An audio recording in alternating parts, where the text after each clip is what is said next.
내 갈 길 멀고 밤은 깊은데 빛 되신 주 저 본향집을 향해 가는 길 비추소서. 내 가는 길 알지 못하나 한 걸음씩 늘 인도하소서.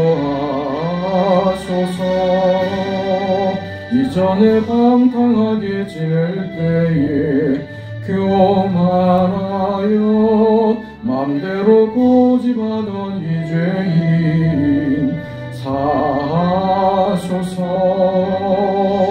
내 지은 죄 다 기억나시고 주 뜻대로 늘 주장하소서.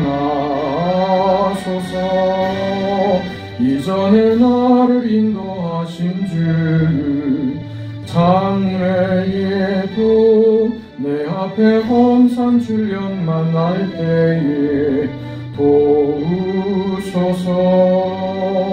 밤 지나고 저 밝은 아침에 기쁨으로 내 주를 만나리.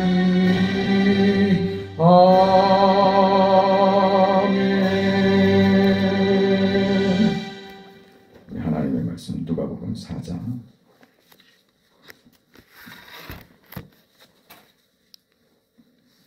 1절부터 13절까지 말씀을 드렸습니다.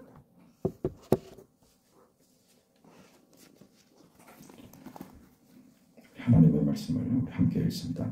예수께서 성령의 충만함을 입어 요단강에서 돌아오사 광야에서 40일 동안 성령에게 이끌리시며 마귀에게 시험을 받으시더라. 이 모든 날에 아무것도 잡수시지 아니하시니 날수가 다함에 줄이신지라. 마귀가 이르되 내가 만일 하나님의 아들이었든 이 돌들에게 명하여 떡이 되게 하라. 예수께서 대답하시되 기록된 바 사람이 떡으로만 살 것이 아니라 하였느니라.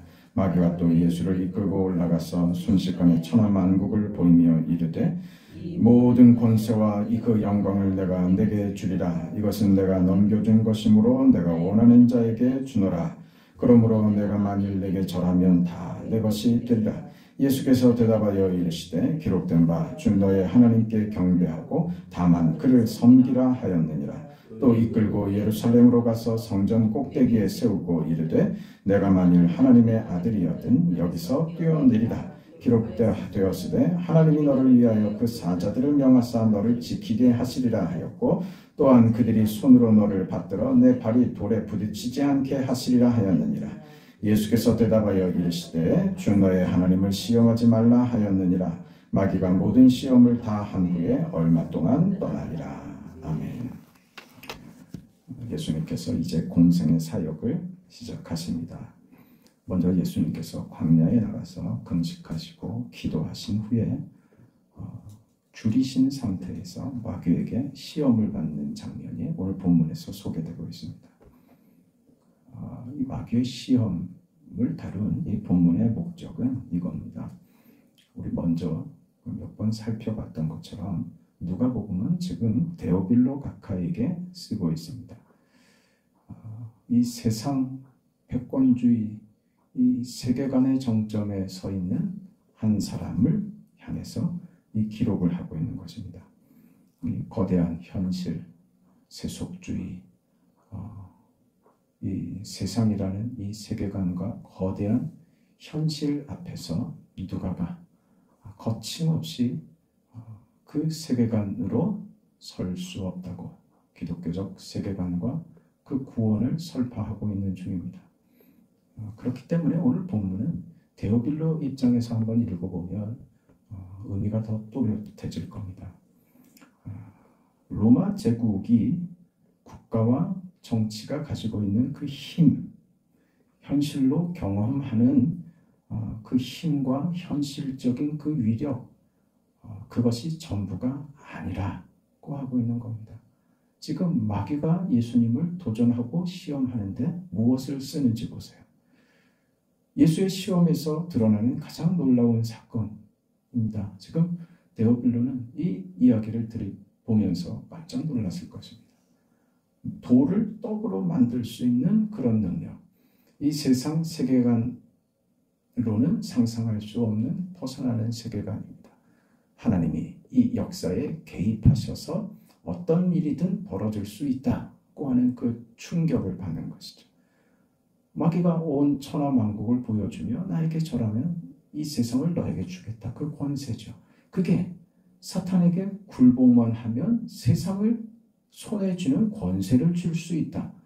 자, 이 로마 제국이 어떻게 세워졌고 어떻게 지금 그 권력이 유지되고 있는지, 세상의 세계관들을 지키고 유지하기 위해서 얼마나 많은 폭력과 얼마나 많은 그 피가 필요했는지 누구보다도 잘 알고 있는 사람입니다. 근데 그 권력이 이렇게 간단하게 이렇게도 해결될 수 있는 문제였다는 말이냐? 이 앞에 놀랄 수밖에 없죠. 높은 데서 뛰어내려도 천사들을 하나님이 보내서 안전하게 지킬 수 있는 그런 질서들 말입니다. 이게 데오빌로에게는 굉장히 충격이었을 겁니다. 이런 충격은 사실 예수를 믿는 우리 모두에게 경험되고 있는 것입니다. 보이지 않는 세상을 우리는 알고 믿고 따르는 자들입니다. 그러니 하나님이 보이지 않으시는 하나님이 우리 인생의 통치자이시며 우리 삶의 주권자이시라는 사실을 우리는 믿습니다. 그 하나님 앞에 우리는 항복합니다. 이 보이는 세계 속에서 보이지 않는 하나님의 나라, 하나님의 통치 앞에 항복하는 자들이 됐습니다. 그렇게 하나님 앞에 항복하게 한 우리의 신앙, 그 고백, 그게 오늘 우리를 이 자리에 앉게 한 것입니다. 그걸 우리는 경험했죠. 그걸 의식을 하던 하지 않던 간에 그 과정을 우리는 넘어온 겁니다. 지금 데오빌로는 그 질문 앞에 서 있는 것이죠. 데오빌로가 지금 겪을 그 충격, 보이는 세상과 보이지 않는 세상의 그 대비, 그 연관성, 그 이해 같은 것들이 오늘 우리가 그 누가의 이 기록을 통해서 살펴봐야 하는 아주 중요한 내용이 될 겁니다. 우리 한 두 번에 걸쳐서 이 세계관에 대한 이야기를 했습니다. 그 세상의 세계관과 충돌되는 우리는 기독교적 신앙의 세계관을 가지고 살아가고 있다. 그랬습니다. 세상이 가지는 세계관들은 뭘까요? 그 대표적인 것이 자연주의입니다. 자연주의라고 하는 것은 물질이 전부다 이 말입니다. 보이는 것이 전부이고 보이지 않는 것은 없다. 이렇게 믿는 것이 자연주의입니다. 이 물질적인 그 세상, 이 물질계는 폐쇄된 체계이며 어떤 분명한 원칙, 법칙에 의해서 유지되는 그런 세상이다. 그렇게 믿는 게 자연주의입니다. 그러니 그 속에 인간은 어떤 취급을 받을까요? 인간도 그 자연 중의 일부가 되는 것이죠. 그래서 이 인간도 이 세상 속에 하나의 물질이 되고 복잡한 기계 정도로 생각을 하는 것이죠. 그러니 죽으면 다 소멸되는 겁니다. 자연으로 돌아가서 아무것도 남지 않고 사라져버리는 것. 그게 자연주의입니다. 자연주의 세계관이고 자연주의 사상이죠. 이게 사실은 굉장한 위력을 떨치는데 인간들이 모두 사실은 자연 속에 제한되어 있는 모두의 현실을 알고 있기 때문에 자연주의의 이 주장 앞에 모두가 사실은 그저 굴복하죠. 왜? 그 현실이기 때문에 그렇습니다. 발버둥 쳐야 달라질 것 없는 세상, 그 제한된 환경 속에서 늘 부딪히고 좌절하고 그렇게 살아가는 인생들이 이 자연주의의 이 주장 앞에 자신을 다르게 설득할 그런 뭘 가지고 있는 게 없더란 말입니다. 모두가 그래서 이 자연주의를 수긍할 수밖에 없는 그런 세상입니다. 그냥 그런 겁니다. 현실이 그렇고 그 현실 속에서 그 구속받고 살아가고 있는 인생들이기 때문에 그렇습니다. 그래서 우리가 이런 자연주의적 사고 때문에 그런 말들을 우리가 하는 거예요. 그렇게 살면 너 망해. 그걸로는 안 돼. 힘이 있어야지 돼. 너 그렇게 해서 나중에 어떻게 하려고 그러니. 그런 게 다 무슨 논리입니까? 다 그 논리입니다. 자연주의적 논리입니다. 이 세상의 법칙, 자연주의적 법칙이죠. 너 수고하지 않으면 어떤 결과도 얻을 수 없어 라고 하는 거죠. 노력해야 되고 애써야 되는 것은 맞지만 그것만으로 세상이 그런 법칙 속에서만 존재한다고 하는 이 자연주의는 사실은 굉장히 폭력적이고 우리 인생에 대해서 아주 허무하며 절망적입니다. 그 다음 질문을 하면 사실은 거기서 대답할 게 없는 게 자연주의가 됩니다. 그래서요. 똑똑하고 힘을 얻고 돈 많이 얻고 높은 지위에 올라가고 그래서요. 그 다음을 물으면 대답할 말이 없는 거예요. 왜? 죽음으로 끝나니까요. 그러니까 무시하는 거죠. 그저 살아있는 현실을 그래 너 하고 싶은 대로 하다가 그렇게 살아갔고 그렇게 죽는 게 그게 인생의 전부야라고 하는 이 생각은 끝에 결론으로 가면 너무 허무하고 참담합니다. 그러니 인간이 그 자연주의적 한계 속에 있다고 생각하고 수긍을 하면서도 받아들이고 싶지 않은 거죠. 왜 나를 기계로 취급을 해? 내가 아무것도 아닌 세상 속에 물질 속에 하나의 부품처럼 왜 취급을 해? 아니야, 인간은 그렇지 않아. 생각을 해. 인간은 스스로 자유롭게 결정을 할 수 있어. 그것이 그 사람의 인생의 그 특권이고 그렇게 해서 인생들은 자기들이 원하는 방식대로 생각하고 결정하고 그 자유로 자기 인생을 만들어낼 수 있어. 이렇게 그 마지막 질문을 깨고 나오는 게 이게 실존주의입니다. 우리 인생이 다만 어떤 법칙에 묶여 있는 것이 아니라 감정을 가지고 있고 그 생각할 수 있고 선택할 수 있는 존재로서 인간의 그 존재를 확인하려는 것, 그게 실존주의입니다. 사실 타당한 반발이지 않습니까? 기계의 부속이 아니라고 외치는 그 인간들의 반발을 그걸 어찌 나무랄 수 있습니까? 맞는 말입니다. 그 맞는 거부고 반발입니다. 스스로 생각하고 선택할 수 있는 존재라는 그 반발. 자유로운 존재다. 그렇기 때문에 법칙에 매이는 게 아니라 법칙을 거부할 수도 있는 자유도 있는 거예요. 법칙을 거꾸로 자신에게 그 법칙을 적용시키지 않을 자유도 있는 거예요. 그 대표적인 게 뭐냐면 그 자살입니다. 인간이 할 수 있는 자기 결정의 최고 선택은 자살입니다. 내가 사는 이 삶의 법칙에 나 묶여있지 않겠다. 나는 그걸 거부하겠다. 세상의 법칙에 나를 메고 가지 않겠다. 모두 다 그렇게 살아갈지라도 나는 순순히 붙잡혀 가지 않겠다. 내 인생을 내가 스스로 결정하겠다. 그래서 세상이 나를 간섭하고 그 법칙과 통제 아래에 있는 자신을 죽여버리는 거죠. 그게 자기 선택의 아주 결정적인 그 장면입니다. 그러니까 결국 뭐냐 하면 자연주의에서도 인생은 허물을 경험합니다. 아무것도 아니라는 실존들 말이죠. 말은 그럴듯한데 그게 인생에게 어떤 희망도 주지 못하는 것이죠. 그게 너무 화가 나고 속상했죠. 그래서 실존주의를 들고 왔지만 실존주의를 들고 와서 할 수 있는 우리 인생들의 최고의 결정이라는 것은 자살하는 것으로 귀결되더란 말이에요. 이게 기가 막히죠. 그 현실을 그래 자살하지 않고 살아내면 이 법칙에 묶이는데요. 묶이지 않고 사는 사람이 어디 있습니까? 네, 밥을 먹어야 배가 부르죠. 배가 고프면 밥을 먹어야죠. 이 엄연한 이 법칙과 이 현실을 어떻게 누가 그 마음대로 자기 선택이며 자기 결정이라고 그걸 거스리면서 살 수 있는 것이 그게 쉬운 일이 아니라는 것입니다. 결국 자기를 파멸시키는 것으로 밖에는 인간이 해놓을 수 있는 게 없는 것이죠. 이게 실존주의의 중요한 문제입니다. 이게 무슨 말이냐면 우리 자연주의에서 인간의 허무함을 발견했다면 실존주의는 우리는 기계적인 존재가 아니다라는 것은 분명히 깨우쳤습니다. 그러나 해결할 능력은 없다는 것만 발견하고 만 거예요. 이게 지금 세상이 가지는 세상의 세계관들입니다. 예수를 믿는다는 것은 우리가 예수에게만 있는 진리 위에 서는 것입니다. 그때 비로소 자유가 있고 그때 비로소 우리는 자유로운 선택, 진리 안에서 자유한 자가 정당한 선택을 할 수 있는 거예요.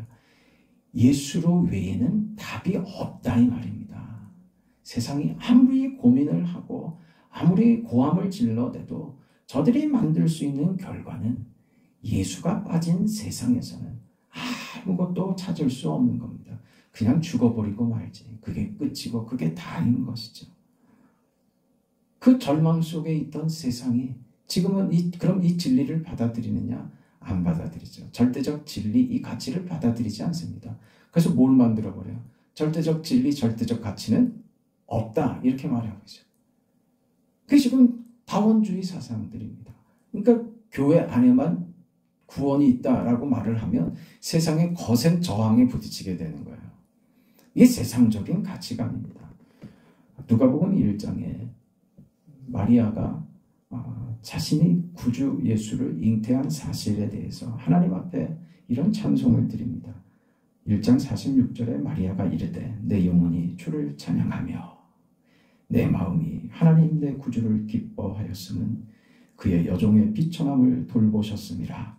보라 이제 후로는 만세의 날을 복이 있다 일컬으리로다. 능하신 이가 큰 일을 내게 행하셨으니 그 이름이 거룩하시며 긍휼하시니 두려워하는 자에게 대대로 이르는도다. 그의 팔로 힘을 보이사 마음의 생각이 교만한 자들을 흩으셨고 권세 있는 자를 그 위에 내리치셨으며 비천한 자를 높이셨고 줄이는 자를 좋은 곳으로 배부리셨으며 부자는 빈손으로 보내셨도다. 그종 이스라엘을 도우사 긍휼히 여기시고 기억하시되 우리 조상에게 말씀하신 것과 같이 아브라함과 그 자손에게 영원히 하시리로다. 마리아 찬송입니다. 무슨 말을 하는 걸까요? 이 우주와 역사의 주인이신 하나님, 통치자이시며 권세자이신 그 하나님이 자신에게 어떤 하나님이라고요?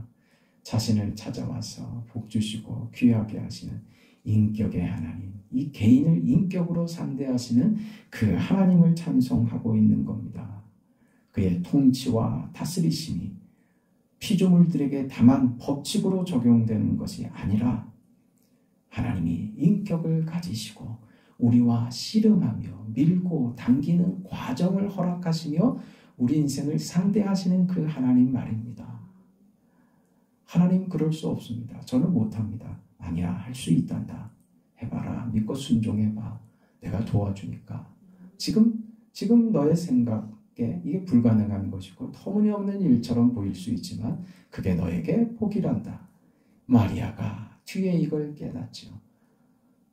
주의 여종에게 주님의 뜻이 이루어지기를 원하는 그 자리가 귀한 겁니다.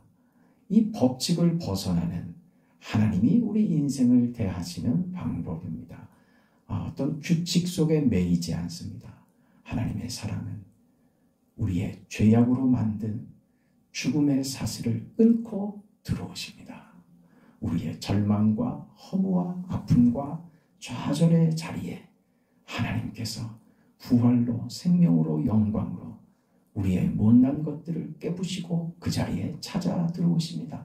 마리아가 겪고 있는 것처럼 말이죠. 비천한 자가 줄이지 않고 비천한 자에게는 일어날 수 없는 은혜를 베푸시는 하나님, 가난한 자와 불쌍한 자를 행복하게 만드실 수 있는 통치자 하나님 말입니다.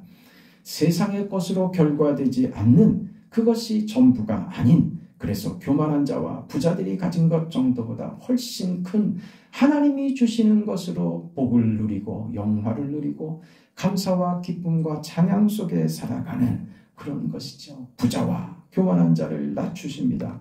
그들이 가진 것과는 비교할 수 없는, 그들이 마치 아무것도 없는 자들인 것처럼, 실패한 것처럼 자격이 없는 자들에게 하나님이 하늘의 것으로 채워주신다. 그래서 통치자 하나님, 세속적이고 세상의 그 세계관이 아닌 기독교적 세계관 속에서 하나님의 나라의 통치자이신 하나님이 믿는 자에게 임하여서 당신의 통치의 주권과 그 사랑과 은혜와 긍휼을 이 세상의 법칙과 세상의 좌절과 절망과 한숨과 모멸을 깨고 하나님이 찾아 들어오셔서 영광이 무엇인지, 인생의 참된 복이 무엇인지, 감사가 무엇인지 우리 삶 속에 하나님이 부어주시더라 하는 것이죠. 그 인생을 사는 겁니다. 데오빌러요, 당신은 세상으로 지금 만족하고 있습니까? 세상이 당신의 인생을 편안하게 하고 있습니까? 당신은 지금 구원받았습니까? 어떤 것으로부터 지금 자유합니까? 예수 안에서만 자유가 있습니다. 예수 안에서만 구원이 있습니다. 우리의 자유로운 선택은 죽음으로 향하지 않습니다. 우리의 자유와 우리의 선택은 결국 하나님께로 갑니다. 영광이며 찬송이며 감사합니다. 그럼 여러분의 현실과 믿음을 경험하시는 복된 삶이 되시기를 주의 이름으로 축원합니다. 하나님, 마리아의 찬송이 오늘 우리의 것이 되게 하여 주시고, 하나님, 인생을 살면서 겪는 온갖 경우의 일들을 믿음으로 하나님의 나라의 백성으로서 바르게 보고 진리 안에서 자유하며 그 예수께서 우리 인생에게 허락하시는 자유로운 선택권과 살아갈 수 있는 용기와 세상의 허무와 좌절과 그 절망을 깨는 믿음이 가지는 그 위대함을 살면서 늘 경험할 수 있도록 하나님 도와주시옵소서. 세상에 지지 않게 하시고 세상의 그 어떤 것보다 강하며 세상이 소유한 그 어떤 것보다 많으며 귀한 인생이라는 것을 깨닫고 주 안에서 승리하며 복되게 힘있게 당당하게 하루하루를 살아가게 하여 주시옵소서. 온갖 문제들, 아픔들, 어려움들, 현실에서 겪는 눈물들, 좌절들, 그 속에 우리가 있습니다. 자연주의는 허물을 말하고 실존주의가 죽는 것밖에는 선택할 것이 없다고 고함치지만 우리는 그것이 다가 아닌 믿음으로 사는 자들입니다. 하나님의 기적과 하나님의 역사하심과 하나님께서 우리 삶의 환경에 우리가 겪는 온갖 문제들의 주인 되시는 통치자이심을 우리 삶에서 확인시켜 주시옵소서. 예수님의 이름으로 기도합니다. 아멘. 하늘에 계신 우리 아버지와 이름이 거룩히 여김을 받으시오며 나라가 임하시오며 뜻이 하늘에서 이루어진 것 같이 땅에서도 이루어지이다. 오늘 우리에게 일용할 양식을 주시옵고 우리가 우리에게 죄 지은 자를 사하여 준 것 같이 우리 죄를 사하여 주시옵고 우리를 시험에 들게 하지 마시옵고 다만 악에서 구하시옵소서. 나라와 권세와 영광이 아버지께 영원히 쌓았나이다. 아멘.